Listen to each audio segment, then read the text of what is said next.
করে এই গার্মেন্টস কার সময় হলো? শহীদ জিয়ার সময় হলো। এই যে হাজার হাজার মিল ফ্যাক্টরি হয়েছিল, এটা আমাদের কথা না, এটা বিদেশিদের কথা। খালেদা জিয়ার সময় হয়েছিল। এইখানে বহু খাল খনন হয়েছিল শহীদ জিয়ার সময়, মুরব্বীদের অনেকে সাক্ষী আছেন। আর হয়েছিল না? যার জন্য খালগুলা বন্ধ হয়ে এখন বন্যার সমস্যায়, বিভিন্ন কৃষির সমস্যায়। এই সব কাজগুলো যদি আমাদেরকে করতে হয়, তাহলে আপনাদেরকে সঠিক সিদ্ধান্ত নিতে হবে। কি সেই সিদ্ধান্ত? 12 তারিখে কোথায় সিল মারবেন?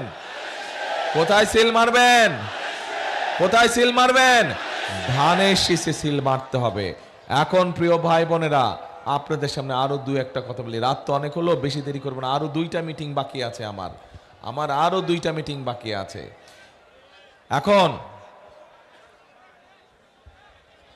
আমরা একটি পরিকল্পনা নিয়েছি যে ইনশাল্লাহ আল্লাহর রহমতে 12 তারিখে ধানের শীষ সরকার গঠন করলে, বিএনপি সরকার গঠন করলে, এই যে মা বোনেরা আছে গ্রামে গঞ্জে সারা দেশে, যে মা বোনেরা আছে, বিশেষ করে যারা গরিব দুস্থ মা বোনেরা আছে, বিশেষ করে যাদের সংসার আছে, যাদের সংসার গৃহিণী মারা আছে, তাদেরকে আমরা একটা জিনিস দিতে চাই।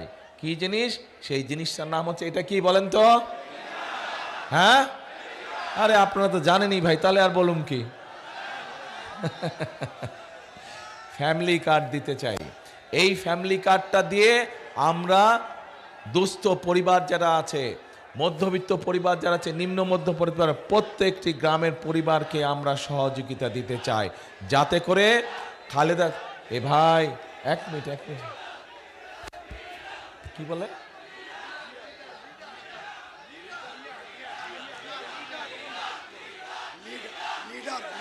ও আচ্ছা আচ্ছা আচ্ছা আচ্ছা, ঠিক ভাই, কথা শেষ করি। ঠিক আছে, ধন্যবাদ। কথা শেষ করে, কেন ফ্যামিলি কার্ডটা দিতে চায়? কারণ দেখেন, দেশনেত্রী খালেদা জিয়া যখন বেঁচে ছিলেন, উনি যখন এর আগে দেশ পরিচালনা করেছিলেন, তখন কিন্তু এই মা বোনদের জন্য বিনামূল্যে শিক্ষার ব্যবস্থা করে দিয়েছিলেন, মনে আছে? এখনো কিন্তু তার সুযোগ পাচ্ছে এই দেশের মেয়েরা যে শিক্ষিত হচ্ছে। কিন্তু সেই শিক্ষিত আমাদের যেই মেয়েরা ছিল, তারা এখন মা হয়ে গেছে অনেক জায়গায়, তাদের নিজেদের সংসার হয়েছে। আমরা চাই সেই মহিলাদেরকে আমরা স্বাবলম্বী, অর্থনৈতিকভাবে স্বাবলম্বী করে গড়ে তোলার জন্য। তারা যাতে শিক্ষিত যেমন হয়েছে, তাদেরকে এখন অর্থনৈতিকভাবে স্বাবলম্বী করতে চাই এই ফ্যামিলি কার্ডের মাধ্যমে। পরিকল্পনা ঠিক আছে না ভুল আছে?